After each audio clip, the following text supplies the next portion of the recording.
सभी को नमस्कार। कैरियर फर्स्ट चैनल पर आप सबका स्वागत है।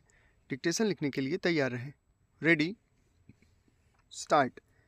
भक्ति के बिना जीवन का उद्धार संभव नहीं। ईश्वर की कृपा जब होती है तभी भक्ति करने का सुअवसर मानव को मिलता है। मनुष्य निमित्त मात्र है। उनकी इच्छा के बिना कुछ संभव नहीं। उनकी कृपा के बिना एक पत्ता भी नहीं हिलता। अपने लिए सुख सुविधाएं मांगने वाली पूजा भक्ति नहीं है। भक्ति त्याग, बलिदान, समर्पण को कहते हैं। भक्ति की पहचान सेवा से होती है। अपने स्वार्थ से नहीं, स्वार्थ में विवेक काम नहीं करता। भक्ति से ज्ञान मिलता है। भक्ति के क्रम में भक्त अपनी शुद्ध बुद्ध खो देता है। तब भक्त एवं भगवान में अंतर नहीं रह जाता। मन में अंतर्द्वंद, भेद, दुर्भाव है तो भक्ति नहीं। भगवान भक्त के भाव के भूखे होते हैं। भक्त की प्रसन्नता के लिए वह सारथी बनते हैं। भक्ति से शक्ति, धैर्य, साहस, शांति, बल, बुद्धि, धर्म, अर्थ, काम, मोक्ष, दिव्य दृष्टि की प्राप्ति होती है। भक्ति से आत्मबोध होता है। भक्ति के आगे भगवान झुकते हैं।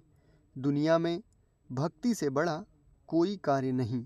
भवसागर से पार पाने का सर्वप्रमुख आधार भक्ति है। मनुष्य जीवन कर्मों के चक्र से जुड़ा है।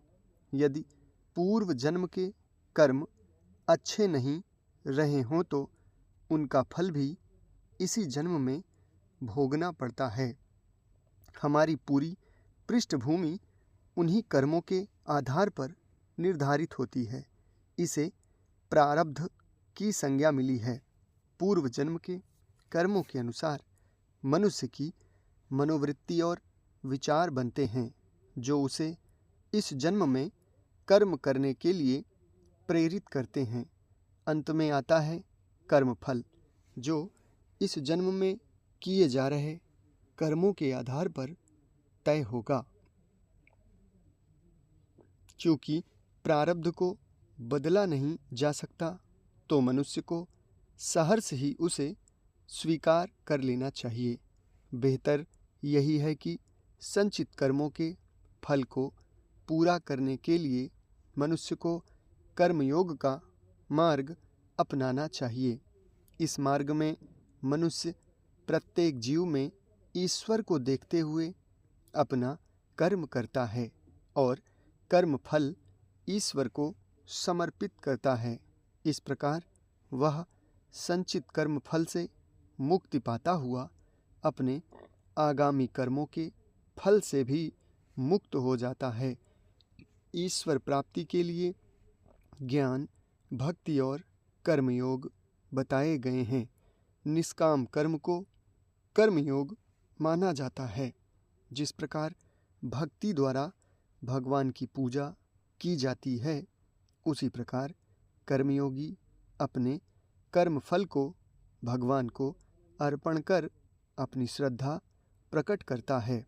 इसके द्वारा मनुष्य आगामी कर्म फल से मुक्त होकर संचित कर्म फल पर भी विजय प्राप्त कर लेता है, क्योंकि संचित कर्म पूर्व जन्म के कर्म फल के अनुसार बने उसके विचारों द्वारा किए जाते हैं। कर्मयोग द्वारा वह अपनी दूषित मनोवृत्ति पर भी विजय प्राप्त कर लेता है। गीता में भी कर्मयोगी को सर्वश्रेष्ठ माना गया है, क्योंकि नियत कर्म प्रत्येक मनुष्य के लिए आवश्यक है। नियत कर्म न करने से मनुष्य ईश्वर प्रदत्त दायित्वों से विमुख हो जाता है। इसलिए कर्मयोग द्वारा भी मोक्ष प्राप्त किया जा सकता है।